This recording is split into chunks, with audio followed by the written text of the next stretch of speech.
শ্ৰদ্ধাৰ সাংবাদিক বন্ধুসকল, আমি অসম জাতীয় পৰিষদৰ তৰফৰ পৰা আজি এক সংবাদমেল আয়োজন কৰিছোঁ। আমাৰ এই সংবাদমেলত দলৰ দুগৰাকী সম্পাদক ৰাজু ফুকন ডাঙৰীয়া আৰু চিত্ৰৰঞ্জন বসুমতাৰী ডাঙৰীয়া আমাৰ লগত উপস্থিত আছে। আমি কেইটামান অতি গুৰুত্বপূৰ্ণ আৰু স্পৰ্শকাতৰ বিষয় আজি এই সংবাদমেলৰ যোগেদি অসমৰ ৰাইজৰ আগত আমি উপস্থাপন কৰিব খুজিছোঁ। শেহতীয়াকৈ অসমৰ মুখ্যমন্ত্ৰী, বিজেপি দলৰ কেইবাগৰাকীও মন্ত্ৰী বা তেওঁলোকৰ কেইবাগৰাকীও প্ৰবক্তাই এটা বিষয় মানুহৰ মাজলৈ আনি জনগণক বিভ্ৰান্ত কৰিবৰ কাৰণে উঠি পৰি লাগিছে। সাম্প্ৰদায়িকতাৰ পৰিৱেশ সৃষ্টি কৰিবৰ কাৰণে এটা সময়ত যেনেকৈ বদৰুদ্দিন আজমলক তেওঁলোকৰ বি টিম হিচাপে ব্যৱহাৰ কৰি মানুহক জনগণক বিভ্ৰান্ত কৰি আছিলে,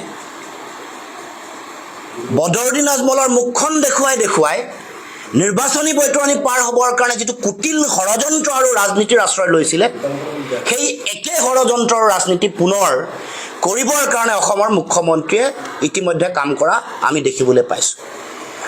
সাম্প্ৰদায়িকতাৰ সকলো বিষয়ত যেতিয়া বিফল হৈছে, সকলো বিষয়ত যেতিয়া ধৰা পৰিছে জনগণৰ আগত অতি নিৰ্লজ্জভাৱে, তেতিয়া লগে লগে শেহতীয়াকৈ তেওঁ এটা বিষয় মানুহৰ মাজলৈ আহিছে। বিষয়টো হৈ গ'ল মাদানী।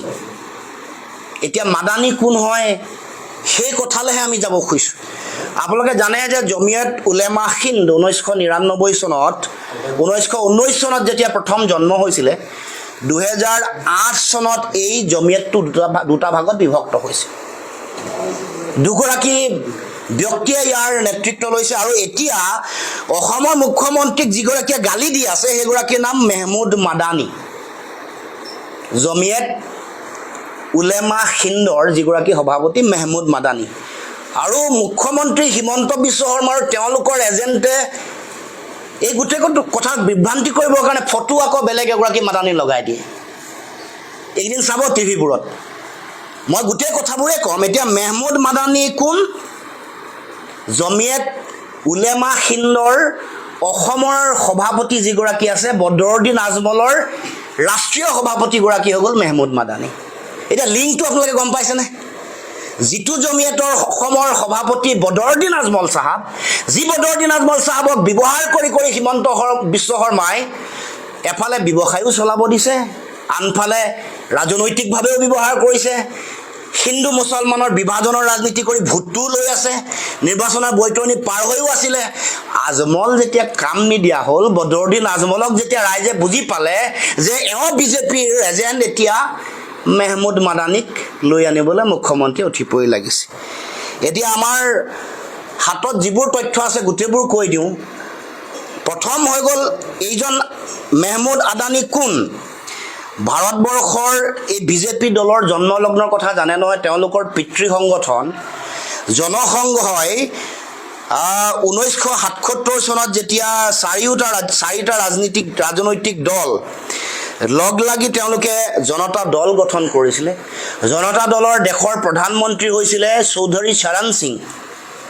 চৌধুৰী চৰণ সিং ইয়াৰ দেশৰ প্ৰধানমন্ত্ৰী হোৱাৰ পাছত 1980 চনত জনতা দলৰ পৰা ওলাই আহি বিজেপি নতুনকৈ গঠন কৰিছে। আৰু এই যিটো জনসংঘৰ পৰা জন্ম হোৱা জনতা দলৰ প্ৰধানমন্ত্ৰী চৌধুৰী চৰণ সিঙৰ পুত্ৰৰ নাম হ'ল অজিত সিং, যি অজিত সিঙে 1996 চনত তেওঁলোকে RLD যিটো ৰাষ্ট্ৰীয় লোকদল এইটো গঠন কৰিছিল। তাৰমানে RLD এতিয়াও NDAত এলায়েন্সত আছে। RLDৰ পৰা এই মেহমুদ মাদানীয়ে 2006 চনৰ পৰা 6 বছৰৰ কাৰণে ৰাজ্যসভাৰ সাংসদ হৈছিল। গতিকে কথাটো গম পাইছে নহয়, মেহমুদ মাদানী কোন? 2006 চনৰ পৰা RLD যিটো আজিও NDAৰ অংশীদাৰ, সেই RLD জন্ম দিছিলে চৌধুৰী চৰণ সিঙৰ পুত্ৰ অজিত সিঙে। সেইটো আজিও তেওঁলোকৰ NDAৰ অংশীদাৰিত্ব আছে। আৰু সেই RLDৰ পৰা 2006 চনৰ পৰা মেহমুদ মাদানী ৰাজ্যসভাৰ সাংসদ হৈছিল। তাতকৈ ডাঙৰ কথা, তেওঁলোকৰ লগত থকা সম্পৰ্ক মই আপোনালোকক দেখুৱাম, কাৰণ কেইখনমান ফটো চাই লওক। এয়া বদৰুদ্দিন আজমল আৰু এয়া মেহমুদ মাদানী। আচ্ছা, মেহমুদ মাদানীৰ সম্পৰ্কটো ইমান তলতে সীমাবদ্ধ হৈ থকা নাই। তাৰ আগত তেওঁৰ পিতৃৰ লগত বাজপেয়ীৰো সম্পৰ্ক আছিল। এয়া চাই লওক। তাতকৈ ডাঙৰ সম্পৰ্ক তেওঁ দেশৰ প্ৰধানমন্ত্ৰীৰ লগত 2017 চনত সাক্ষাৎ কৰিছিলে। এখন ফটো চাই লওক। 25 গৰাকী ব্যক্তিৰ প্ৰতিনিধি মেহমুদ মাদানী 2017 চনত গৈ তেওঁক সাক্ষাৎ কৰিছিলে। সাক্ষাৎকৰ এই গোটেই দলটোত বদৰুদ্দিন আজমল চাহাবো আছিলে। সেইটো ডাঙৰ কথা নহয়। তাতকৈ আগত সম্পৰ্ক 2001 চনত আপোনালোকে জানে যে ভোজত এটা ডাঙৰ ভূমিকম্প হৈছিলে। ভূমিকম্পত প্ৰায় 20,000 মানুহ মৃত্যুমুখত পৰিছিলে। অত্যন্ত ভাৰতবৰ্ষৰ গোটেই যাত্ৰাটোত এটা অতি শোকাবহ ঘটনা। তাত 4 লাখতকৈ বেছি ঘৰ ধ্বংসপ্ৰাপ্ত হৈছিলে, ধ্বংসস্তূপত পৰিণত হৈছিলে। এই 4 লাখ ঘৰ বনোৱাৰ ঠিকা কাক দিছিলে গম পায়নে? আপোনালোকে জানি সকলোৱে আচৰিত হ'ব। এই 4 লাখতকৈ বেছি ঘৰ বনোৱাৰ ঠিকা মেহমুদ মাদানী আৰু সেই জমিয়ত উলেমা হিন্দক বিজেপিয়ে দিছিলে। গতিকে বিজেপিৰ লগত যিটো সম্পৰ্ক, সেই সম্পৰ্ক আপোনালোকৰ আগত মই দাঙি ধৰিছোঁ, আপোনালোকৰ আগত উন্মোচিত কৰিছোঁ। আৰু বদৰুদ্দিন আজমল চাহাবৰ লগত আমাৰ মেহমুদ মাদানীৰ সম্পৰ্ক হ'ল যিটো দাৰুল উলেমা দেওবন্দ মাদ্ৰাছা য'ত আছে, তাতে দুইজনে একেলগে পঢ়িছিলে। গতিকে বিৰাট গোপন সম্পৰ্ক। আৰু এতিয়া ময়ো অসমৰ মুখ্যমন্ত্ৰী ইমান কি হৈছে গম পোৱা নাই। তেওঁ যে ইমান দিনে দিনে বৰ দুৰ্বল হৈ পৰিছে। ইমান দুৰ্বল ৰাজনীতি অসমৰ মুখ্যমন্ত্ৰীয়ে কৰিব পাৰে মই ভবাই নাছিলোঁ। এই যে বদৰুদ্দিন আজমল চাহাবৰ নকল লৈয়ে যে মেহমুদ মাদানীয়ে এই কথাটো কৈছে, এই কথা প্ৰমাণ হৈ গ'ল। স্ক্ৰিপ্টেড চিত্ৰনাট্য ইয়াত ৰচনা কৰা হৈছে, বদৰুদ্দিন আজমলে ৰচনা কৰিছে, অভিনয় কৰিছে মেহমুদ মাদানীয়ে। আৰু অসমতো বহুত অভিনেতা অভিনেত্ৰী সৃষ্টি কৰিছে। সেই অভিনেতা অভিনেত্ৰীসকলে আজমল চাহাবৰ নিৰ্দেশনা মৰ্মে, আজমল চাহাবৰ চিত্ৰনাট্য মৰ্মে আৰু মেহমুদ মাদানীৰ নিৰ্দেশনা মৰ্মে অসমতো তেওঁলোকে নচা আৰম্ভ কৰিছে। এই চিত্ৰনাট্য, এই নাটক বন্ধ হ'ব লাগিব। আৰু এই মেহমুদ মাদানী আজমল চাহাবৰ এজেণ্ট সাম্প্ৰদায়িকতা সৃষ্টি কৰিবৰ কাৰণে এই মেহমুদ মাদানীক এনেকৈ আমন্ত্ৰণ জনাই যে অনা হৈছে, এখন নাটক সৃষ্টি কৰিব খোজা হৈছে, সেইটো অসমৰ জনগণৰ আগত মই দাঙি ধৰিছোঁ, তুলি ধৰিছোঁ। গতিকে ৰাইজে বিচাৰ কৰাৰ দায়িত্ব ৰাইজৰ। আৰু আপোনালোকক ৰাইজক আহ্বান জনাইছোঁ, এই যিটো সাম্প্ৰদায়িকতাৰ খেল খেলিব খুজিছে, যিবোৰ খেলৰ অংশীদাৰিত্ব আছে আজমল চাহাবৰ লগত, আজমল চাহাবৰ পৰিয়ালৰ লগত, আজমল চাহাবৰ দিল্লীৰ তেওঁলোকৰ নেতা মেহমুদ মাদানীৰ লগত, এইবোৰ মানুহৰ সম্পৰ্ক দীঘলীয়া যিটো সম্পৰ্ক, NDA, বিজেপি, বাজপেয়ী, মোদী, হিমন্ত বিশ্ব শৰ্মা, অগৰৰ ব্যৱসায়ীৰ বিজনেছ, এইবোৰ যে সম্পৰ্ক দীঘলীয়া, এই কথা ৰাইজে বুজা দৰকাৰ। এতিয়া শেহতীয়াকৈ আজমল চাহাবৰ পাৰফিউমৰ চেণ্ট কমি আহিছে, ভেজাল চেণ্ট মানুহে লাহে লাহে গম পোৱাৰ লগে লগে এতিয়া মেহমুদ মাদানীৰ পাৰফিউম আনি অসমৰ মানুহৰ মাজত বিষবাষ্প বিয়পাই দিবলৈ হিমন্ত বিশ্ব শৰ্মাই উঠি পৰি লাগিছে। গতিকে হিমন্ত বিশ্ব শৰ্মাই আৰু ইমান দুৰ্বল ৰাজনীতি কৰিব বুলি অসমৰ ৰাইজে আমি অন্ততঃ ভবা নাছিলোঁ। ধৰা পৰা ৰাজনীতি যে এনেকৈ কৰিব পাৰে, এইকেইদিন খুব উৎপাত লগাইছে মানুহবোৰে। ভাবিছোঁ যে এইটো এটা এজেণ্ডা, আকৌ আগৰ পুৰণা অচিনাকি মোক কামত নিদিলে, বেলেগ শব্দ এটা ব্যৱহাৰ কৰিছিল সেইটো কামত নিদিলে, তাৰ আগৰ বেলেগ বেলেগ কথা বতৰাবোৰ কামত নিদিলে, এটা বিশেষ সম্প্ৰদায় কামত নিদিলে। আমি মৌলিক প্ৰশ্নটো যেতিয়া কৰি আছোঁ যে বিদেশী হয় যদি কৰায়ত্ব কিয় কৰা নাই, ডিটেনশ্যন কেম্পত কিয় ৰখা নাই, বিতৰণ কিয় কৰা নাই, বিদেশীসকলক কিয় আপোনালোকে পইচা পাতি দি সহায় কৰি আছে, বিদেশীসকলক কিয় মাটি দি আছে, বিদেশীসকলক বিদেশী বুলি যদি কৈ আছে, উৰিয়াম ঘাটত তেওঁলোকক কিয় মাটি দিছিলে, তেওঁলোকক কিয় স্কুল দিছিলে, তেওঁলোকক কিয় লাইট দিছিলে, তেওঁলোকক কিয় অমৃত সৰোবৰ দি আছিলে, তেওঁলোকক কিয় অৰুণোদয় আঁচনি দি আছিলে, তেওঁলোকক কিয় জল জীৱন মিছনৰ সুবিধা দি আছিলে, এই কথা বতৰা কোনে দিছে, তেওঁলোকৰ এইবোৰ সেই গোটেই বিষয়বোৰলৈ মই আহিম। এতিয়া মেহমুদ মাদানীৰ বিষয়টো শেষ কৰি, মুখ্যমন্ত্ৰীয়ে যোৱা 2 দিনমানৰ আগত নলবাৰীলৈ যেতিয়া গ'ল, বহু মহিলা দেখি ক'ব নোৱাৰা হৈ ক'লে যে তেওঁলোকে সাম্প্ৰদায়িকতা কৰি হেনো, বিজেপিৰ এইটো হেনো তেওঁলোকৰ চৰিত্ৰই, তেওঁলোকৰ বোলে এইটো তেওঁৰ নীতিয়ে। দেশৰ সংবিধানৰ নামত শপত খাইছে। শপত বাক্যটো যোৱা কিছুদিনৰ আগত সংবাদ মাধ্যমৰ আগত আমি পঢ়ি দিছিলোঁ। অসমৰ মুখ্যমন্ত্ৰীয়ে যেতিয়া শপত লয়, যিটো শপত বাক্য এইটো আপোনালোকৰ আগত পঢ়ি দিছিলোঁ আৰু তাত কি কৈছে তাত কৈছে যে কোনো জাতি জনগোষ্ঠীৰ প্ৰতি কোনো ধৰণৰ দুৰ্বলতাও নাথাকিব বিদ্বেষো নাথাকিব সকলোকে সমতাৰ দৃষ্টিৰে সমমৰ্যাদাৰে সকলোৱে ন্যায় আৰু সাংবিধানিক দিয়া বিধিসন্মতভাৱে তেওঁলোকে কাম কাজ কৰিব এতিয়া অসমৰ মুখ্যমন্ত্ৰীয়ে সাংবিধানিক পদত থকাৰ পাছত সাম্প্ৰদায়িকতা আমি কৰোঁৱে বুলি কেনেকৈ ক'ব পাৰে তাৰ পাছত আকৌ কৈছে যে তথাপিও আমি সমতাৰে চাওঁ সাম্প্ৰদায়িকতা যেতিয়া কৰিব তেতিয়া সমতাৰ দৃষ্টিৰে কেনেকৈ চাব পাৰিব আমি সেইকেইটা কথা বাৰু ৰাইজে বিচাৰ কৰিব কিন্তু মোক কৈছে যে আমি হেনো বোলে তুষ্টিকৰণ কৰোঁ তুষ্টিকৰণ কোনে কৰে এইটো আমি দেখুৱাই দিওঁ তুষ্টিকৰণ কোনে কৰে কোনে কৰি আহিছিল এইটো চাই লওক এবাৰ তুষ্টিকৰণ আৰু তুষ্টিকৰণ কোনে কৰে এইটো চাওক এইবোৰ অকণমান দেখুৱাই দিয়ক ৰাইজক তাৰপিছত আৰু এটা আপোনালোকক ভিডিঅ' মই শুনাই দিব কৈছোঁ আপোনালোকে শুনিছে তথাপিও আৰু এবাৰ শুনক ভাল লাগিব নহয় জানো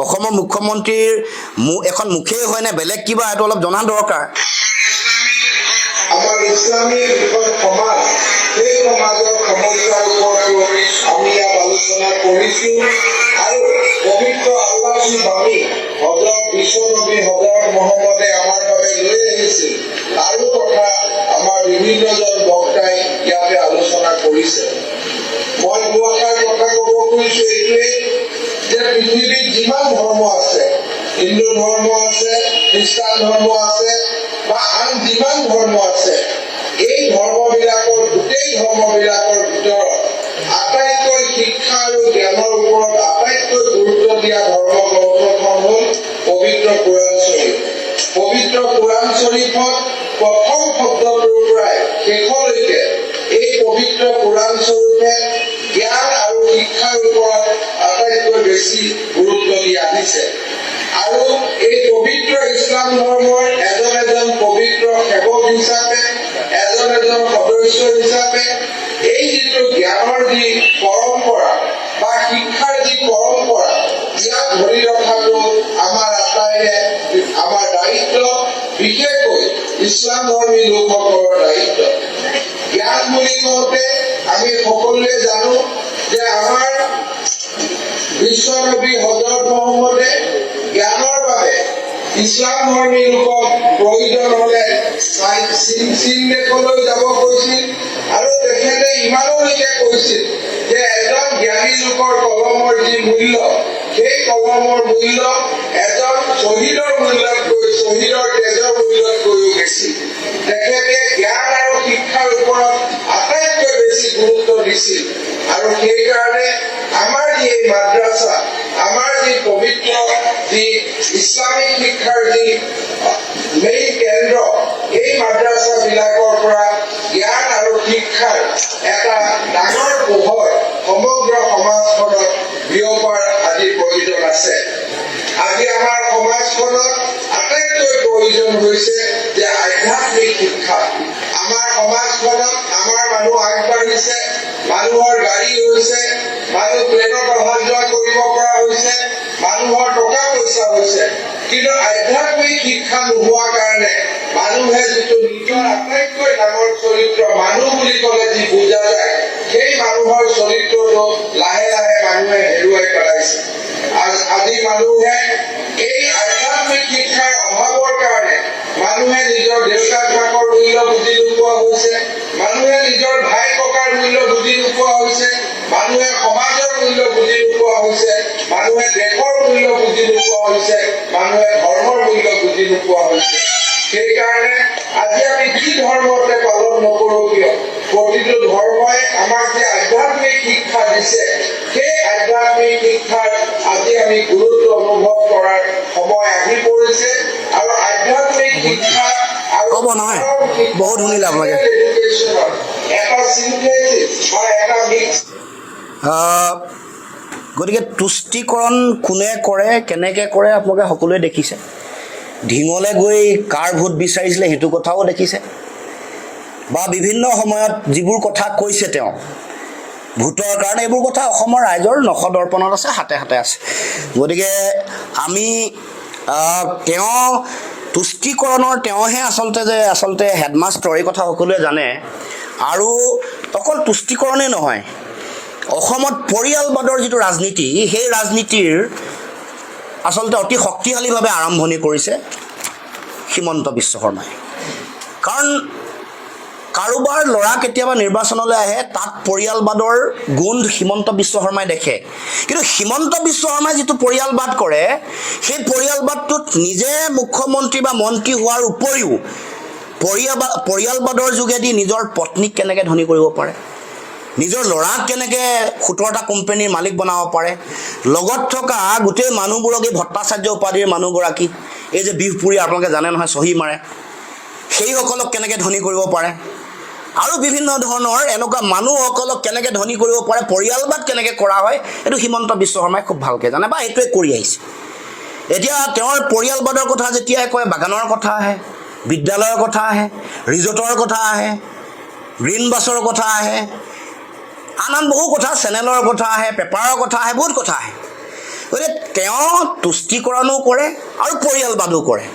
অসমত পৰিয়ালবাদ কৰা, এতিয়া আকৌ মানুহে কৈছে যে তেওঁ আকৌ বৰ্ণবাদো কৰিবলৈ আৰম্ভ কৰিছে।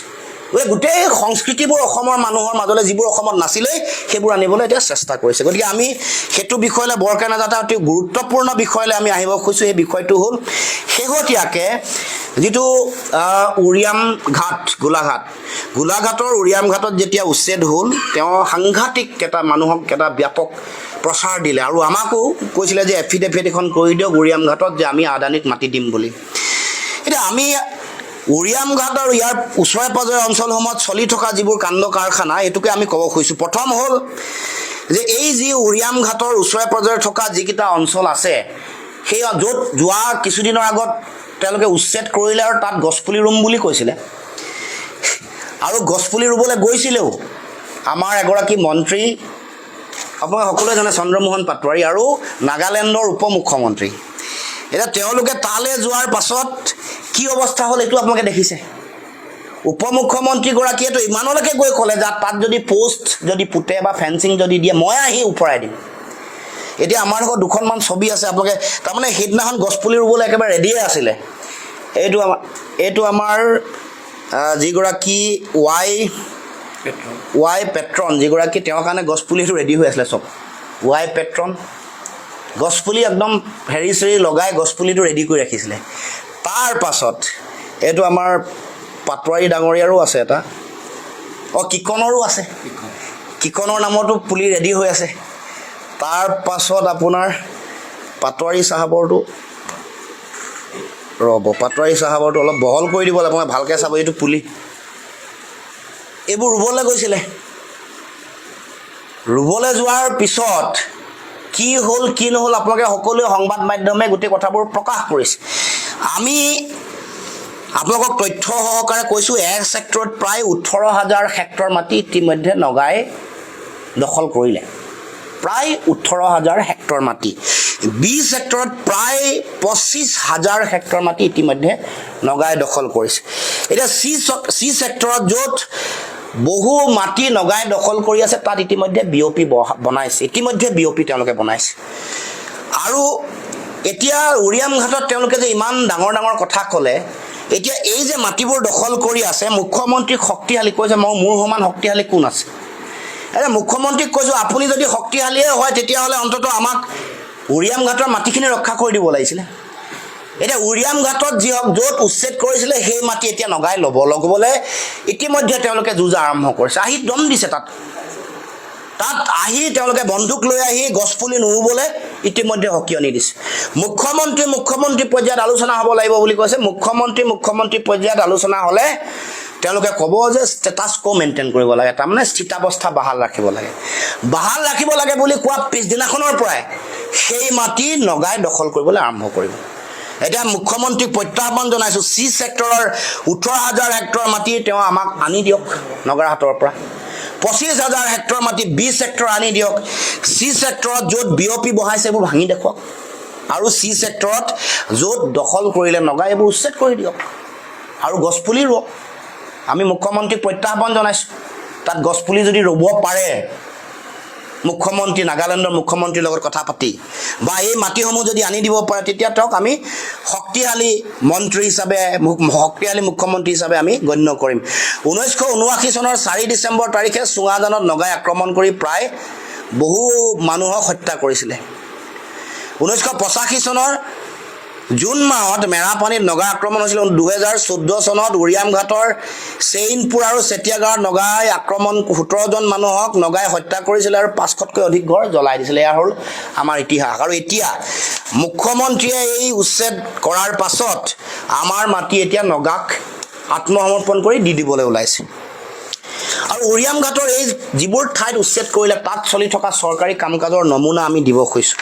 আপোনালোকে আমাৰ হাতত তথ্য যিটো আহি পৰিছে, ইয়াত বিভিন্ন মানুহৰ নামৰ তালিকা, লেণ্ড অ'নাৰবোৰৰ নামৰ তালিকা ইয়াত আছে। এইখন চাব, ইয়াত লেণ্ড অ'নাৰ, তাৰমানে লেণ্ড অ'নাৰ মানে তেওঁলোকৰ পট্টা আছিলে চাগে, লেণ্ড অ'নাৰ বুলি লেণ্ড অ'নাৰ বুলি ইয়াত লিখি দিছে। ইয়াত এই লেণ্ড অ'নাৰ, ইয়াতে প্ৰায় লেণ্ড অ'নাৰ নাম সৰু সৰুকৈ লিখা আছে, চব ধৰিব নোৱাৰি। হজৰত আলী নাম আছে, কোনোবা বিমল বুলি এগৰাকী মানুহৰ নাম আছে, হৰজব আলী আছে, নুৰুল হক আছে, ইয়াত জাকিৰ আলী আছে আৰু ইয়াত ইমৰান আলী। এইবোৰ চবৰে 1 হেক্টৰ মাটি। ইয়াতে লোকেশ্যনবোৰো দিয়া আছে, ঠাইবোৰ দিয়া আছে য'ত অমৃত সৰোবৰ আঁচনিৰে তাত পুখুৰী খন্দাইছিলে। আৰু এইফালে ঠিকাদাৰবোৰৰ নামো আছে, এইবোৰ ঠিকাদাৰৰ নাম। এইবোৰ যদি চাই ইয়াত আপুনি দেখিব যে এইটো কোনোবা এটাই প্ৰমোদ স্বৰ্গীয়াৰীয়ে কৰিছে, ৰাজু শ্ৰেষ্ঠই ক'ৰবাত খান্দিছে। আচ্ছা, সেইবোৰততো বাৰু বহুত কাহিনী আছে, সেইবোৰ কাহিনী আপোনালোকেও ইনভেষ্টিগেটিভ জাৰ্নেলিজিম কৰিলে দেখা পাব। কিন্তু এই যে অমৃত সৰোবৰ খান্দিবৰ কাৰণে যেতিয়া এপ্ৰুভেল কৰিছে, ইয়াত লিখা আছে, এখন নটিফিকেশ্যন ষ্টেট গভৰ্ণমেণ্টৰ আছে, ইয়াত লিখিছে যে Amrit Sarovar schemes which are duly approved by honourable local MLA, তাৰমানে বিশ্বজিৎ ফুকনে এপ্ৰুভ কৰি দিছে। আৰু ইয়াত তলত যিটো block development officer, Golaghat south development block Sarupathar, তেওঁৰো চহী আছে। তাৰমানে এই যে গোটেই কাণ্ড কাৰখানাবোৰ কাম কাজ কৰিছে, এইটো অমৃত সৰোবৰ আঁচনি গোটেই তালিকাবোৰ আপোনালোকে লাগিলে লৈ ল'ব পাৰে। তেওঁলোকে অকল অমৃত সৰোবৰে দিয়া নাই, এই অঞ্চলসমূহত তেওঁলোকে যিটো জল জীৱন মিছনৰ তেওঁলোকে পাইপ লগাইছে, তাতে পাইপ পুতিছে, তাতে তেওঁলোকে বিদ্যালয় দিছে এই উৰিয়ামঘাট অঞ্চলত, তাতে তেওঁলোকে বিদ্যুতৰ ব্যৱস্থা কৰিছে, তাত তেওঁলোকে ৰাস্তা ঘাট বনাইছে। আমাৰ এতিয়া প্ৰশ্ন হ'ল, এই গোটেই কামবোৰ কৰি থাকোঁতে কোন আছিলে? মন্ত্ৰী আৰু মুখ্যমন্ত্ৰী কোন আছিলে? মন্ত্ৰী আৰু মুখ্যমন্ত্ৰী যোৱা 9.5 বছৰত বিজেপিৰ আছে সৰ্বানন্দ সোণোৱাল আৰু হিমন্ত বিশ্ব শৰ্মা। সৰ্বানন্দ সোণোৱাল মুখ্যমন্ত্ৰী হৈ থাকোঁতেও হিমন্ত বিশ্ব শৰ্মা শক্তিশালী মন্ত্ৰী। তৰুণ গগৈ মুখ্যমন্ত্ৰী হৈ থাকোঁতেও এই বিভাগবোৰৰ দায়িত্বত কোন আছিলে? হিমন্ত বিশ্ব শৰ্মা। তেওঁলোকৰ উদ্যোগতে সেই উৰিয়ামঘাট অঞ্চলৰ এই মানুহবোৰক চৰকাৰৰ আঁচনি দিয়া হ'ল। এইবোৰ আঁচনি ধন কাৰ? আমাৰ ধন, জনগণৰ ধন। জনগণৰ বিদেশীক যদি জনগণৰ ধন এনেকৈ দি হৰাট কৰে, তাৰ শাস্তি কোনে পাব লাগে? হিমন্ত বিশ্ব শৰ্মাই পাব লাগে। তেওঁ প্ৰথম পাব লাগে। এই যে জনগণৰ ধনৰ হৰাট কৰিছে, শাস্তি পাব লাগে অসমৰ মুখ্যমন্ত্ৰীয়ে। গতিকে এই কথা বতৰাবোৰ মই আপোনালোকৰ আগত দাঙি ধৰিলোঁ। আৰু বিভিন্ন বিষয় আমাৰ মাজলৈ আহি পৰিছে, বিশেষকৈ শেহতীয়াকৈ তেওঁলোকে যিবোৰ এই শেহতীয়াকৈ লাখপতি বাইদেউৰ আঁচনিত তেওঁলোকে কি কাম কৰিছে, লাহে লাহে ক'ম আমি। আজি এই 3টা বিষয় আপোনালোকৰ আগত অৱগত কৰিলোঁ। আৰু আমি অসমৰ জনগণক ক'ব খুজিছোঁ যে হিমন্ত বিশ্ব শৰ্মাই কৰা যিটো ভয়াৱহ যিটো ৰাজনীতি, মেৰুকৰণ কৰিব লাগে, মানুহক ভয় খুৱাব লাগে। তেওঁ সমষ্টি পুনৰ নিৰ্ধাৰণৰ সময়তো কৈছিল 50 বছৰলৈ অসমৰ মানুহে অসমীয়া জাতি আৰু ভয় কৰিব নালাগে। সংকট মোচন হ'ল। 102টা সমষ্টিৰ তালিকা দি কৈছিলে, তাত আৰু কোনো চিন্তাৰ কাৰণ নাই। নিৰ্বাচন যেতিয়াই আহে, ওচৰ চাপি অহাৰ লগে লগে তেওঁ জাতিৰ সংকট দেখে। 24ৰ লোকসভা নিৰ্বাচনৰ সময়তো তেওঁ জাতিৰ সংকট দেখিছিলে। 2026 চনৰ নিৰ্বাচনলৈ 6-7 মাহ থকাৰ আগত জাতিৰ সংকট দেখিছে। যোৱা 9.5 বছৰে কিন্তু জাতিৰ সংকটো নেদেখে। কৰণীয় সাংবিধানিক ন্যায়িক যিটো দায়িত্ব, সেই দায়িত্বও পালন নকৰে। গতিকে উচ্ছেদ সম্পৰ্কত অসম চুক্তিৰ মুখ্যমন্ত্ৰীয়ে ভালকৈ পঢ়ি ল'বলৈ দিছোঁ। অসম চুক্তিৰ 10 নম্বৰ দফা আৰু 11 নম্বৰ দফা পঢ়ি ল'ব। অসম চুক্তি আখৰে আখৰে পালন কৰিম বুলি কৈছিলে। তাৰ পাছত আৰু আপুনি যি টি কথা নক'ব। অসম চুক্তি আপুনি আখৰে আখৰে পালন কৰিব পৰা নাই, আৰু অসম চুক্তিৰ 10 নম্বৰ আৰু 11 নম্বৰ দফা লৈ ৰাজনীতি নকৰিব। 10 নম্বৰ দফাত বেদখল হ'লে কেনেকৈ উচ্ছেদ কৰিব লাগে, বিধিসন্মত পৰামৰ্শও আছে। আইন আৰু সংবিধানৰ দৃষ্টিভংগীৰে কেনেকৈ উচ্ছেদ কৰিব লাগে, সকলো কথা কোৱা আছে। ইয়াক লৈ ৰাজনীতি নকৰিবলৈ অসমৰ মুখ্যমন্ত্ৰীক সকীয়াই দিব খুজিছোঁ। মুখ্যমন্ত্ৰীয়ে কৈছে উচ্ছেদৰ লগে লগে ভোটাৰ তালিকাৰ পৰা নাম কৰ্তন হ'ব বুলি কৈছে উচ্ছেদিত লোকসকলক, কি ক'ব এই বিষয়ে? চক ভোটাৰ তালিকাৰ পৰা বিদেশী মানুহৰ নাম কৰ্তন কৰিব লাগিব বিদেশীক উচ্ছেদ কৰি তেওঁ মাটি কিয় দিছে আমাৰ প্ৰশ্ন বিদেশীক উচ্ছেদ কৰি তেওঁ কিয় তেওঁলোকক পুনৰ সংস্থাপন দি তেওঁলোকক ক্ষতিপূৰণ কিয় দিছে এইবোৰ দিয়াৰ পাছত এতিয়া ৰাজনীতি কৰি আছে ভোটাৰ তালিকাৰ পৰা নাম কৰ্তন যোৱা 9.5 বছৰে তেওঁলোকে কৰা নাই লোকসভাৰ নিৰ্বাচন 24 গ'ল 21ত বিধানসভা নিৰ্বাচন হ'ল তেতিয়াও তাৰ আগতো বিজেপি চৰকাৰ আছে তেতিয়াও ভোটাৰ তালিকাৰ পৰা নাম কৰ্তন নকৰিল তাৰ বিপৰীতে কাখন আনি তেওঁলোকে এইবাৰ নতুনকৈ নিৰ্দেশনা দি তেওঁ 59,500 যিসকল বিদেশীৰ নাম যিসকলৰ মানুহৰ নাম তেওঁলোকৰ বিদেশী ন্যায়াধীকৰণত তেওঁলোকৰ মানে গোচৰ চলি আছিলে তেওঁলোককো গোচৰ উঠাই দিবৰ কাৰণে তেওঁলোকে ইতিমধ্যে নিৰ্দেশনা দিছে তাৰমানে 59,500 মানুহক তাৰ সকলো হয়তো বিদেশী নহ'বও পাৰে যিসকল বিদেশী আছে তেওঁলোকক বিদেশী স্বদেশী সকলোকে তেওঁলোকে নাম ভৰাই দিলে ভোটাৰ তালিকাত এই কামটোৱে কৰি আছে অতিৰিক্ত 43 বছৰ বিদেশী বোজা জাপি দিয়াৰ এই প্ৰক্ৰিয়াটোত তেওঁলোকে এবাৰ চিলমোহৰ মাৰিলে বা এইটোত আগবাঢ়ি গৈছে গতিকে আমাৰ যিটো স্পেচিয়েল ইণ্টেনচিভ ৰিভিজন সেই সম্পৰ্কত আমি স্পষ্ট দৃষ্টিভংগী কৰিছোঁ আমাৰ দৃষ্টিভংগী স্পষ্ট 71 চনৰ 25 মাৰ্চৰ পিছত অহা বিদেশীৰ নাম বিদেশী মুছলমান হওক হিন্দু হওক খ্ৰীষ্টিয়ান হওক শিখ হওক বৌদ্ধ হওক পাৰ্চী হওক নাম কাটিব লাগিব আৰু আমাৰ যিটো দেশজুৰি ইণ্টেনচিভ স্পেচিয়েল ৰিভিজনত যিটো কাম কৰি আছে ইণ্টেনচিভ ৰিভিজনত যিটো স্পেচিয়েল ইণ্টেনচিভ ৰিভিজনত কৰি আছে যে কোনোবা এগৰাকী ভোটাৰৰ নাম বিহাৰতো আছে আৰু অসমত যদি ব্যৱসায় কৰি আছে ভোটাৰ তালিকাত তেওঁৰো নাম সোমাব বিচাৰিছে তেওঁৰ পৰিয়ালৰ আন মানুহৰ নাম সোমাব বিচাৰিছে 26ৰ নিৰ্বাচনত সেই মানুহগৰাকী আৰু তেওঁলোকৰ মানুহক আনি ইয়াত ভোট দিয়াব খুজিছে পদপথৰ ব্যৱসায়ী আন বিহাৰ উত্তৰ প্ৰদেশ বা বেলেগ ৰাজ্যৰ মানুহ যিসকল কিবা কিবি সূত্ৰে অসমত আছে তেওঁলোকৰ নাম সোমোৱাই বা বেলেগ এটা সমষ্টিৰ মানুহৰ নামো যদি ধৰি লওক ডিব্ৰুগড় বিধানসভা সমষ্টিৰ মানুহৰ এগৰাকী নাম নি তেওঁ দুলীয়াজনতো তেওঁৰ নাম সোমাব কৈছে এই যিটো ষড়যন্ত্ৰ এই ষড়যন্ত্ৰ বাধা দিব লাগিব আৰু এই ষড়যন্ত্ৰ বন্ধ কৰিব লাগিব এইটোত আমাৰ স্পষ্ট দৃষ্টিভংগী আছে আৰু এই ক্ষেত্ৰত আমিও সকলোৱে খুব ভালকৈ নিৰীক্ষণ কৰি আছোঁ নাগৰিক সন্মিলনত কালি ছৈয়দা হামিদৰ এটা মন্তব্য লৈ আজি যথেষ্ট চৰ্চা চলিছে যে অসমত বাংলাদেশী থাকিলেও কাৰো অধিকাৰ খৰ্ব কৰা নাই বা কি অপৰাধ বাংলাদেশী যদি অসমত থাকে এই বিষয়ত তেওঁৰ পৰা মন্তব্য লৈ আপোনালোকৰ প্ৰতিক্ৰিয়া কেনেধৰণৰ নাই আমাৰ দৃষ্টিভংগী স্পষ্ট আমাৰ কাৰণে অসম চুক্তি গীতা কোৰাণ আৰু বাইবেল অসম চুক্তিয়ে কৈছে যে বিদেশী চিনাক্তকৰণ কৰিব লাগিব তেওঁলোকৰ নাম ভোটাৰ তালিকাৰ পৰা কৰ্তন কৰিব লাগিব আৰু তেওঁলোকক বহিষ্কাৰ কৰিব লাগিব অসম চুক্তিৰ 5 নম্বৰ দফাই কৈছে আৰু সেই বিদেশীসকলৰ চিনাক্তকৰণৰ ভিত্তিবৰ্ষ হ'ল 71 চনৰ 25 মাৰ্চ গতিকে বিদেশীক চিনাক্তকৰণ কৰি বিতৰণ কৰাৰ দায়িত্ব চৰকাৰৰ আমি কোনো বিদেশীৰ বোজা অসমৰ ৰাইজে কেতিয়াও গ্ৰহণ নকৰে বিদেশীৰ চৰণীয়া পথাৰ অসম নহয় বিদেশীৰ ডাষ্টবিন অসম নহয় বিদেশীৰ প্ৰতি প্ৰেম ভাল পোৱা যদি থাকে মোদী ডাঙৰীয়াৰো যদি আছে গুজৰাটলৈ লৈ যাওক বেলেগৰো যদি আছে বেলেগলৈ লৈ যাওক বেলেগ ৰাজ্যলৈ লৈ যাওক আমি অসমে আৰু বিদেশীৰ বোজা ল'ব নোৱাৰোঁ অসমৰ যিসকল ভূমিপুত্ৰ থলগিৰি খিলঞ্জীয়া অসমীয়া মানুহ যিসকল আছে অসম চুক্তিৰ 6 নম্বৰ দফা মৰ্মে য'ত অসমীয়াৰ সংজ্ঞা নিৰূপণ কৰা হৈছে সেই মৰ্মে যাক সাংবিধানিক ন্যায়িক যিটো সুৰক্ষা দিব লাগে সেই সুৰক্ষা দিবৰ কাৰণে অসম চুক্তিৰ 6 নম্বৰ দফা তাৎক্ষণিকভাৱে কাৰ্যকৰী কৰিবৰ কাৰণে ব্যৱস্থা গ্ৰহণ কৰিব আঁতৰি যোৱা নাই বিদেশীৰ নাম চিনাক্তকৰণ কৰিব লাগিব তালিকাৰ পৰা বহিষ্কাৰ কৰিব লাগিব আচলতে নাগৰিক সমাজত ছৈয়দা যি আচলতে যোনেই নকক লাগিলে বিদেশীৰ নাম কৰ্তন কৰিব লাগিব বহিষ্কাৰ কৰিব লাগিব আমি এই ইস্যুত কেতিয়াও কোনো কথাত কাৰো লগত কম্প্ৰমাইজ নকৰোঁ কিন্তু স্পষ্ট কথা আমাৰ স্পষ্ট দৃষ্টিভংগী চাওক অসম জাতীয় পৰিষদৰ স্পষ্ট দৃষ্টিভংগী অসম চুক্তি মৰ্মে বিদেশী চিনাক্তকৰণ হ'ব লাগিব বহিষ্কাৰ হ'ব লাগিব বিদেশীয়ে তাৰ নামত ধৰ্ম তাৰ নামত জাত পাত হ'ব নোৱাৰিব কোনো ব্যক্তি বিশেষ কোনোবা চৰকাৰ প্ৰধানমন্ত্ৰী দেশৰ গৃহমন্ত্ৰী কোনেও বিদেশীক পৃষ্ঠপোষকতা কৰা কোনো মানুহে XYZ যোনে নহওক বিদেশীক অসমত ৰাখিবলৈ অধিকাৰ দিবলৈ লোৱা কোনো ষড়যন্ত্ৰ লক্ষ্য উদ্দেশ্যৰ আমি দুৰ্ঘুৰ বিৰোধী কোনো কাৰণতে হ'বলৈ নিদিওঁ বিষয়টো আছিল যে অসমত বাংলাদেশী থাকিলেও কাৰো অধিকাৰ খৰ্ব হোৱা নাই বুলি মন্তব্য কৰিছিল ছৈয়দা হামিদে খৰ্ব যদি নাই কৰা তেতিয়াহ'লে চৰকাৰে নাই কৰা হিমন্ত বিশ্ব শৰ্মাই নাই কৰা সেইটো যদি ধৰা পৰিছে তেতিয়াহ'লে বিজেপিয়ে কোনে 11 বছৰ 9.5 বছৰ অসমত দেশত 11 বছৰতকৈ বেছি বিজেপিৰ চৰকাৰ অধিকাৰ যদি অবৈধ বিদেশীৰ অধিকাৰ যদি কাঢ়ি লোৱা নাই, খৰ্ব নাই কৰা, বিজেপিয়ে নাই কৰা, কৰিব লাগে, এইটোতো দাবী। দেশৰ সংবিধানে কি কৈছে? স্বদেশীসকলৰ অধিকাৰ ৰক্ষা কৰিব লাগে আৰু বিদেশীসকলক চিনাক্তকৰণ কৰি বহিষ্কাৰ কৰিব লাগে, বিদেশীৰ অধিকাৰ কৰ্তন কৰিব লাগে।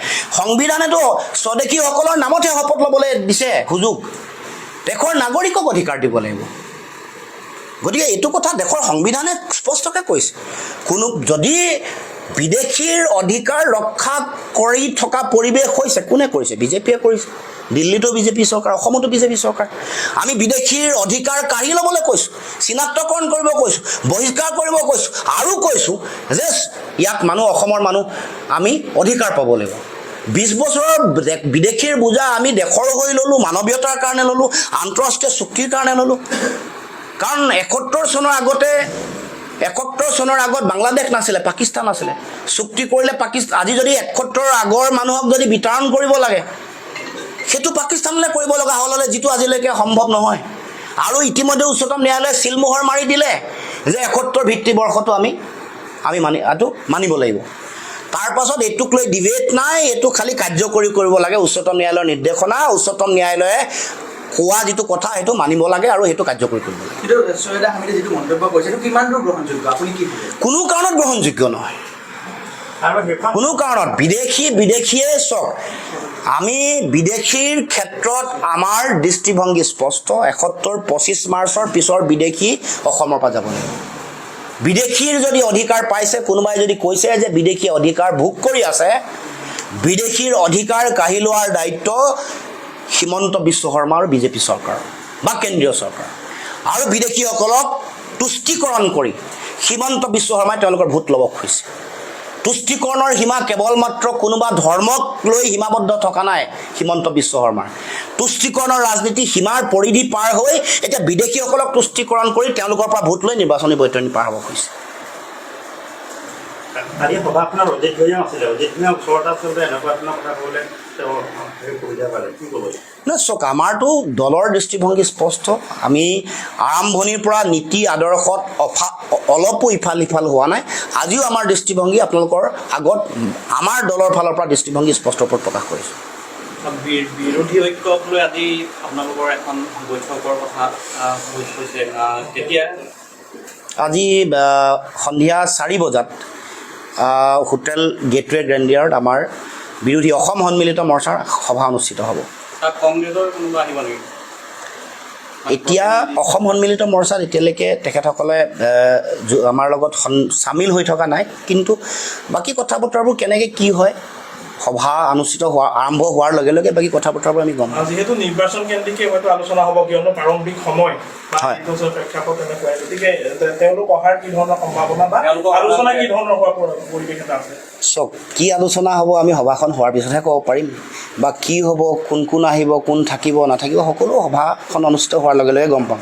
গতিকে এতিয়া বেছি আগতীয়া হ'ব মই কথাবোৰ, আৰু বেছি সময় নাই পূৰ্বানুমান কৰি মই কথাবোৰ কোৱাতকৈ সভা অনুষ্ঠিত হোৱাৰ পিছতে মই ভাবোঁ যে এই বিষয়বোৰ আমি এড্ৰেছ কৰিলে খুব ভাল হ'ব। মানে জাতীয় পৰিষদৰ স্থিতি কেনেধৰণৰ হ'ব বা গোটেই মিত্ৰতাক লৈ পেলাই কেনেধৰণৰ? আমাৰ স্থিতিটো স্পষ্ট আছে আগৰ পৰাই, ঐক্যবদ্ধভাৱে যুঁজিব লাগে, তাৰ বিকল্প নাই।